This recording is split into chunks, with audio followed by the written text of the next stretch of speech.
Good morning. How are you this morning? I'm not having a good morning. This is the fourth time I've tried to start this and I get partway through and say something so ridiculous or stupid or completely incomprehensible that I've had to start again. So I'm going to keep it short and make sure I get to the point. Okay, did you go to church yesterday? If you did, you'll know that the readings were tricky.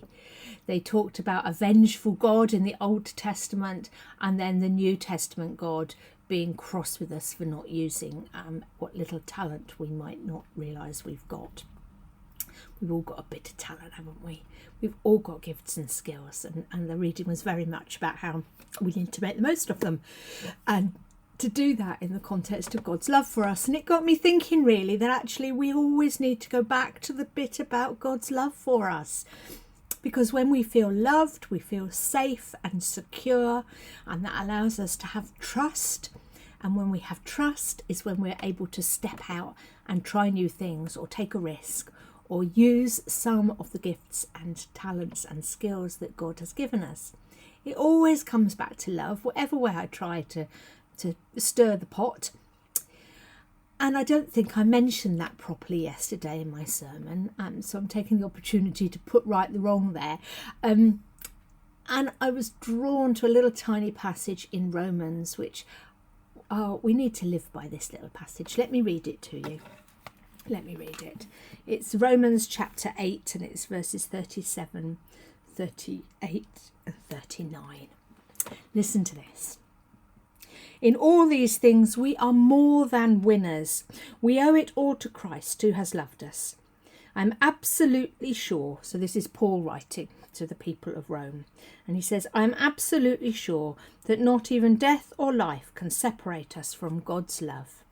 Not even angels or demons, the present or the future, or any powers can separate us. Not even the highest places or the lowest or anything else in all creation can separate us. Nothing at all can ever separate us from God's love. That's because of what Jesus Christ our Lord has done. Nothing at all can ever separate us from God's love. I think that's so important to hold on to when there's so much that's difficult and we're moving towards a season that has got some very wonderful parts but also brings perhaps some tensions or stresses or even some sorrow for us. Nothing can separate us from God's love. No height, no depth, no breadth, no one, no thing, nothing. So I give that to you as the gift today from the Bible, from Paul of all people.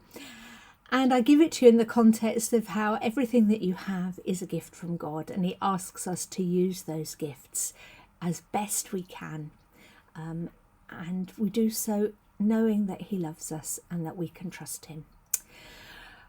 Well, I think that might be enough, mightn't it?